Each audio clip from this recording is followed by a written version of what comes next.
We'll be discussing about gender-based violence. Rose, you want to take it away? No. All right, but okay, so now let's talk about gender-based violence right here. The Human Rights Network is a coalition of NGOs, CBOs, and CSOs formed with the sole aim of tackling the violation of human rights, especially in areas of gender-based violence. You know, it is a non-governmental, non-partisan, non-ethnic, and non-profit-making organization with widespread membership that cuts across the Federal Republic of Nigeria and has links with domestic and international NGOs that agreed on the advocacy. Now, right here in the studio, we'll be discussing gender-based violence and everything, you know, that comes with it. But we have in the studio Hadiza D. Ado, and she's a personal assistant to the Executive Director, Human Rights Network. Thank you so much for joining us on Daybreak Extra this morning. Thank you very much. All right, so a lot of people I know who are watching are actually asking, what is actually gender-based violence? You know, how does it start? What leads to, you know, violence being committed against women especially? Yeah. So what can you tell us about this?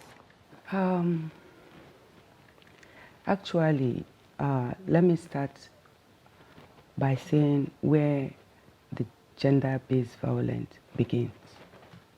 It definitely begins in the homes, in our homes. Everybody has his right in the house, as a father, as a mother, and also the children. Where does it generate?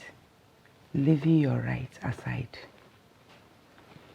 For instance, a father is the head of the house, and the mother an assistant to him, and the children are there watching them to learn. So if there is no agreement, if there is no understanding of each other, that's where the violence arises. You get a husband, or you see a husband divorcing his wife, leaving the children, maybe on what does not count, or what does not mean he divorced his wife and leave the children. Or you see the husband beating the wife in presence of his children. What is he training the children to become? For them to be beating their own wives? Or for the wives to be tolerating the beating in the house? You understand? So if the wife does not know her right, she will bear it. And the husband does not know his own right, he violates her rights. That's why we call it gender-based violence. And because I said it generates from the house, and it goes worldwide. If a child is seeing his father beating his mother, and he goes out, He grew up to see it as normal. He sees it as normal thing. He wouldn't bother. And the mother would be there patient. She will be patient, receiving all the pains. And the daughter will do the same. If she go to her husband's house, if the husband is violating her rights, she will say, my mother has been patient over all these things. Let me just bear it. Let me just bear it. You understand? So it generates from the house. Okay, so you talked about, you know, women not knowing their rights, because if you look at it, women are mostly affected when it comes to, you know, this gender-based violence. Yes. So what are the women's rights in such situations? One, they have the right as human being to do the right thing and tell the husband the right thing to do. One, the right of a woman in the house as a mother is to correct every mistake that has been done in the house. The right of the woman in the house is to make sure that her children are being educated, both religiously, and they are being educated as well, Western education. By the time you deprive the children from this right, you don't get what you want, because if they know what God says in both religion, if they know what God says, they will not violate the rights of human being in both religion. Because Islamically, you are not permitted to beat your wife. So also, Christianity, you are not permitted to beat your wife. But when all these things come in, that means you don't know your religion and you don't know your rights. Let's assume everybody has his religion, has his belief. But in every belief that one has, a right must be there. It's my right to do this. It's your right to do this. But in terms of beating, I don't believe all the religion agreed on maltreating their wives in the house, even the children. Yeah. You understand? And that causes a lot of things in the family. A wife always bear what the husband does to her, of which it's supposed not to be so. There was a case that came to us in the office. This lady visited her in-laws. He's supposed to bring her back home, so he allowed her to come back on her own. So when she came back late, he was at home before she comes. The next thing he did was he started beating her without inquiring what took her long. After beating her, he pushed her on the stairs. She fell down. And he followed her with divorce. You understand? So she now left the house to her parents' house. The parents said, okay, no problem. Tomorrow we'll go and pack your things. Her sister was there. She said, okay, I will escort you. The following day, they now came to our office. We say, he beat you after visiting his parents. He pushed you from the stairs and look at the bruises you had. And now he gave you a divorce letter. What do you expect of that woman? Then we did the right thing. That's criminal offense. On reaching there, she saw him behind the bar. She was even asking, is he going to sleep there? I said, what? Okay, you are sympathizing with him. Yeah. You understand? You always feel so guilty at the end of the day. That is it. We said no. The sister said, he's not even sleeping here. He's rotting here. So what we want is justice to be done. Yeah. And that's how we took him to court and he paid for it. But will you say that, because you mentioned earlier that people don't, maybe sometimes people don't know the right thing to do. Yes. But there are people who are aware of what they are doing. But still protect yeah, them. but they still, protect them. You often hear stories of, when a man is beating his wife, the wife's mother will come and beg. You even have some, some mother-in-laws from the son's side, they are begging, please stay with him. He really loves you, or he's just going through, like they find a way to manipulate you and do also just to make sure that you keep the marriage strong. So what do you do? Because I know they always find a way to have a hold. Maybe it's a case where the man's family is, very wealthy, and they're the ones that placed you and your family well. And that is like where the problem comes. Maybe the man's family is a wealthy family. Yes. And maybe he spent a lot for the marriage. So probably any mistake she do in the house, he beat the hell out of her. She doesn't have a say, she doesn't have a voice. Yes. Whatever he says is final. And whatever she does is wrong.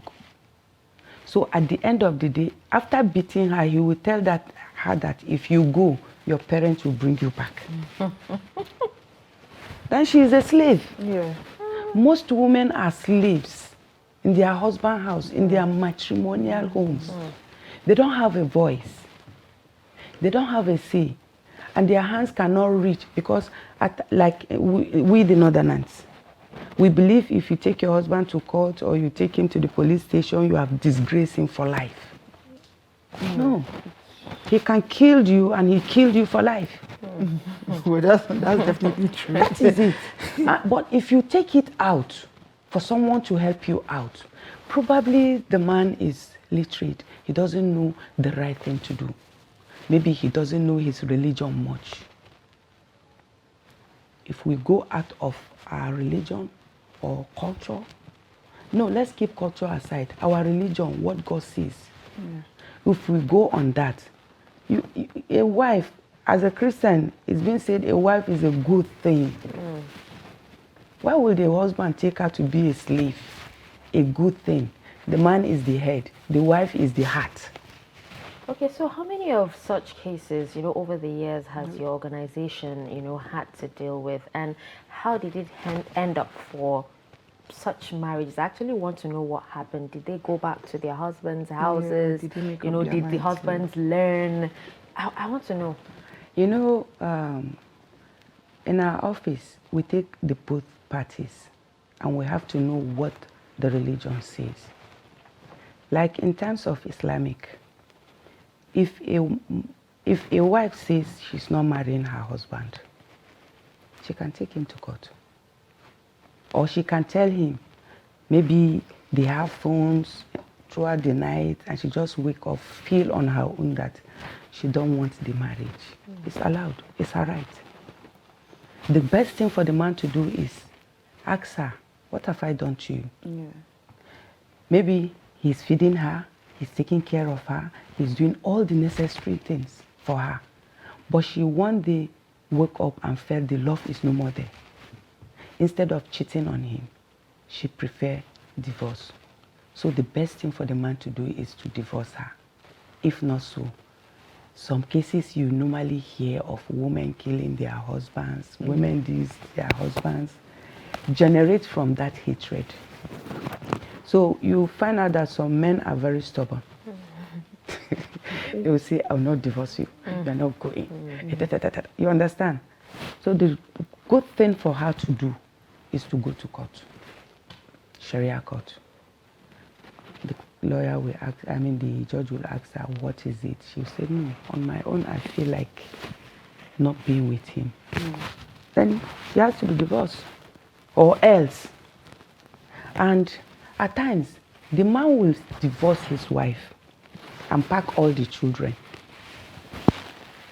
Isn't there, in You understand? Islam religion, is there a particular saying that There allows is. the parents to, Take who, care of the who goes children with the instead? children? Is it the father or the mother? Okay, let me clear it out for you. Islamically, if a man divorces his wife, the children are going to be with the mother. Okay. The father is the one to take care of the children. Even while they're with the mom. Yes. Their schooling, their health, their needs, their shelter is the man that is going to take care of all those things. But you find out that some men are dragging it. The children must be with me. The idea is, one, the woman in the house, she's not the one that breastfeeds the children. She may likely, you know how rivalry thing is. She will just be looking at the children as her rivals. Yes, it's very. So they are not going to take care of the children the way it's supposed to be. And the man is not in the house. He's out to look for what they will eat in the house. And anything she tells him, he take it that way. And at times, if they leave the children there, the man on his own will pack the children to Almajiri school while the mother is alive. And she doesn't have a say. Maybe he's a wealthy man and they can't do otherwise. They can't fight him. They can't collect the children from him. Okay, now still talking about some of the cases that you handle, do you have an option for counseling? Because I know what these women actually go through. Yes, sometimes. yes. Especially our office, we do mediate. At times, the court normally sends some cases to us. We sit down and mediate over it. I feel so happy when mediating to couples. And it works. It works. They always call me to appreciate what I did to them, especially the men. Okay, but how do you know a marriage that needs dissolution and the one that needs mediation? Unless if they come out and say it out. If they say it out, we'll look at it, because if she come with the complaint, we invite the husband. We sit them together.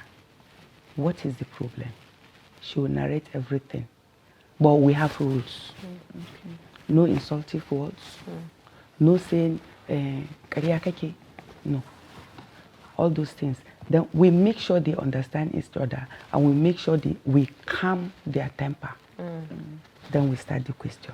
Okay. So I was going to ask, with all these cases that you've had to handle, would you say that female empowerment plays an important role for women? Very much. Like there's a necessity for Very much. women to be empowered. Now that I'm not being in the office, I feel as if some people are there crying, looking for just a solution. If you tell a woman a word, it pleases her. It destroys all the angers in her heart. Then you continue monitor, because what we normally do is, if they come for counseling, we counsel them. We check on them on phones. How are you doing? How is your husband? Is he okay? Those things you said, has he dropped some? Gradually, I'll call the husband. How is your wife? Have you kissed her this morning? Have you this? Have you that? You know, some of them will be shy. That's how it goes. So at times, they normally call me and appreciate what I did to them, because their house is in order. Some of them, they do visit me. You see them, I'm happy. Okay, so aside, counseling these couples, you also have marriages that have actually broken, like the ones that you take to court or to prison and all that. Yes. So how, is there a form of therapy, for women who have actually been through so much or have been in abusive marriages, for those women, so, just to help them move on with life without seeing every other man like that? Yes, most at times it affects them. It affects the woman. Psychologically, yes. Psychologically, to the extent you will see a married woman with children. If she's talking to you, you know definitely something is wrong. Yeah. Maybe she's just looking for what to eat or what to give her children. So you see that pain in her. At times, I used to counsel them, sit them down, ask them, are they doing any handwork? At least to keep themselves up. Even if it will not reach thousands, at least they can use 1,000 as capital in their house, selling petty things for the children to come and buy. At least if she see them coming in and out, even if the husband did not give something to eat, at least she will provide something for her children. I used to counsel them over that. Or at times, if they come to the office complaining over their husband is this, first of all, I will ask them, what are you doing? Are you working? If she said no, what about trading? If she said no, I'll say that's where the problem lies. You always demand. And men hate demanding every now and then. It's their responsibility. They have to do it. But they hate doing it. I don't know why. Is it because they demand every day? It's your duty. It's the man's duty to provide for his family. And if there is need in the house, she has to tell him that we need this in the house. Then he did not provide it. She has to ask. But they find it so difficult to understand it's their own responsibility in the house. But what I always tell the women is get something doing. Stop being idle. Some men doesn't want their wives to work. Yeah. I So reason in cases like that, what do you? No, we reason with them. It's part of religion. Their responsibility lies on the men. They are eating, clothing, feeding, satisfaction, name it. Okay, but in cases where the men don't want the women to work and they're not providing for these women except, probably just it can feeding, so what happens in that? What can the I woman do? normally tell them is, if they have any relative that has, they should start petty trading in the house. Some men doesn't even want that petty trading. They don't even want that, exactly. At times I used to call the men, do you want to frustrate this woman to die? You don't want her to work, good and fine. You don't want her to trade again, good and fine. You are not providing for her. How do you expect her to live?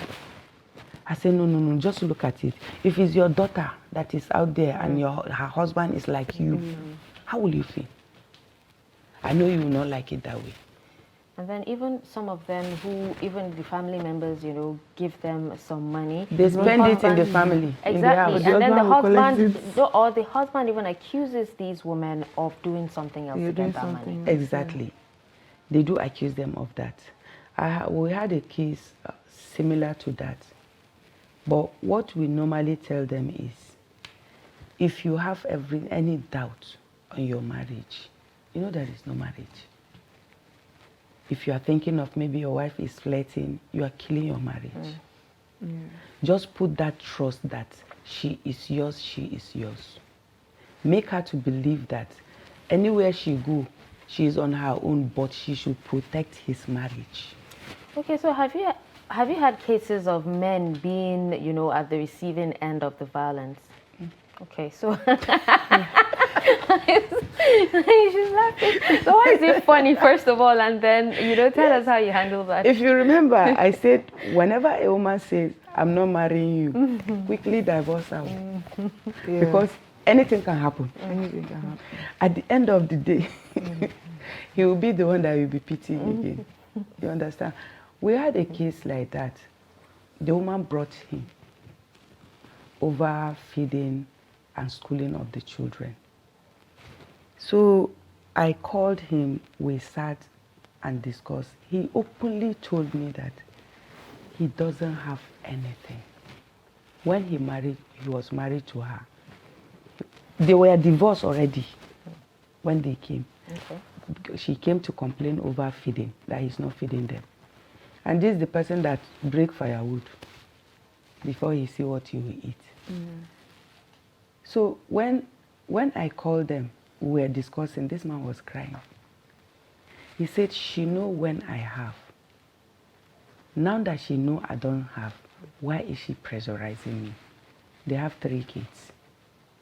I said, okay, what do you think you can do, at least even if it's small assistance?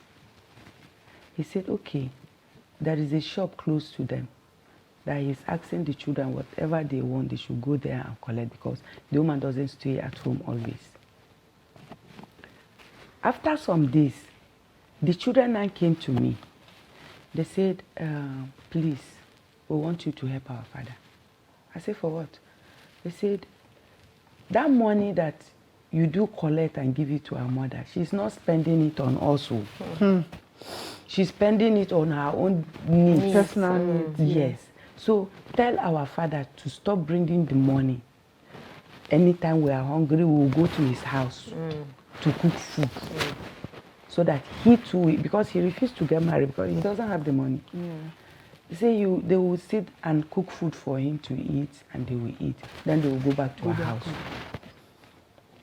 I look at it this way, I say, the mother brought the father. The children are aware of the father's situation. And she's using the children to collect the money. And she's not making use of it for the children. So they have to stop their father from doing that. And there is a case again of, I don't know if it's out or, a woman asked her husband, she told him that I'm not marrying you. They insisted, her family insisted, his family insisted.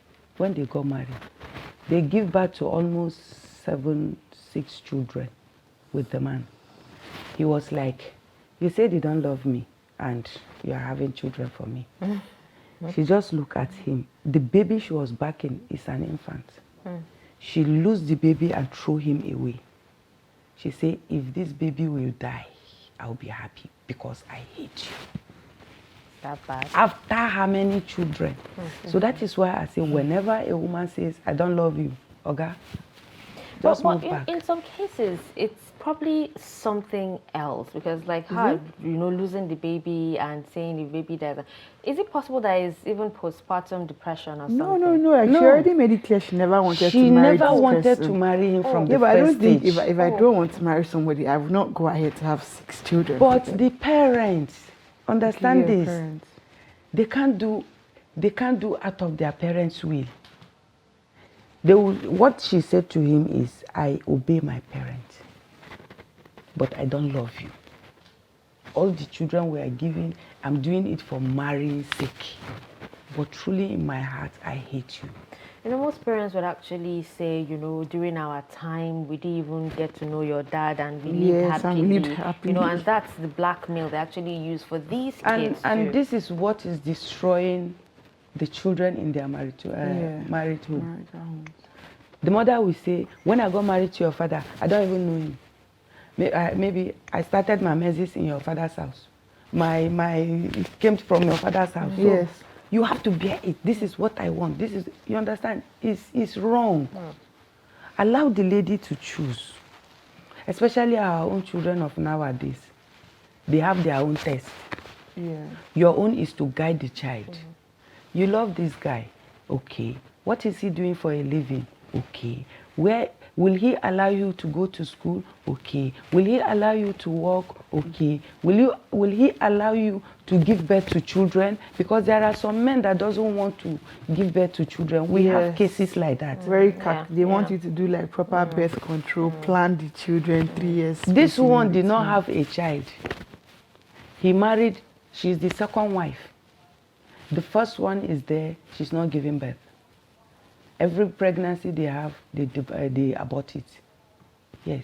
When the second one came, he now told her, when she told him that she's pregnant, he said, my wife will not be happy. That's the first question. Yes. She said, why? He said, because I'm not ready to train children around now. And so I asked her not to give... two wives? Two wives. He said, we have to go and abort this child. She said, who? Me? No. Then she went to their house. She stayed there for some months. He refused going. Then the parents brought them to us that they want to know the stand of their child. Is he marrying her or not? So we called on him. We talked senses into him. He agreed in our presence. So I now asked the parent to take her back. I asked him to come and take his wife back because he gave her one divorce. The day he took her back, she was there since that day for good 2 days. He did not give her food to eat. It was the second that was giving her 20 naira to buy groundnut oil so that she would cook the rice and eat. Groundnut oil, 20 naira, her rival. Wow. She called me and told me that this is the situation she's facing in the house.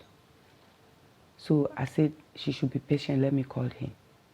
Before I called him, she called her parents. They went and took her away. She was in the house. For 1 month, he did not visit them. I just leave the case open. When she gave birth, they called him. When they called him, he went there. He did some of the necessary things and left. Since then, he has never been to their house. Till this girl is 2 years, he now started coming, gradually. So the parent now asked him, what is he doing here?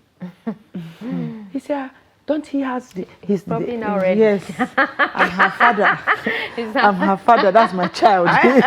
Okay, so just cannot keep me away from my child. We go, you know, in your opinion, how do you think we can effectively tackle or address gender-based violence?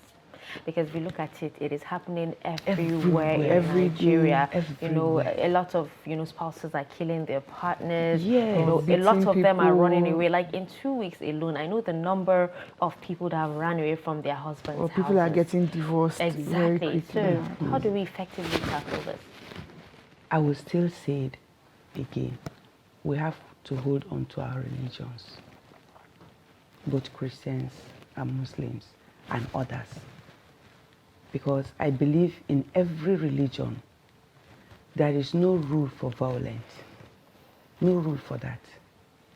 And the women should know their rights by crying out. If they did not cry out, we cannot know. If they did not say it out, because some of them do cover up because of their dignity. Yeah. That probably, like in terms of rape issue, we have a case that we handle, of which the parents were, okay, let's negotiate this issue so that this girl will get married later on. I say, how? How about the trauma they have given unto her? It's for life. Who will raise it away from her? I say no negotiation in terms of rape. No negotiation. He has to go for it. Whatever he will say, let him say it, but he has to go for it. Yeah. The problem, the thing I will say is women, men should know their rights. Every human being created by God has his rights. Then we should value the rights of individuals, especially marital home. Even the children, we should value their own rights. Very important. Because they are the future. And if we don't allow them to practice their own rights in the rightful way, not in an instant way, in a rightful way, at least we will tend to tackle it. Knowing your rights will make you to live peacefully with everybody. But if you don't know your rights, you don't know what God says, then you'll be in for it. All right. Well, thank you so much, Hadiza, for your insight and enlightenment on gender-based violence. Thank you so much. Very much. We hope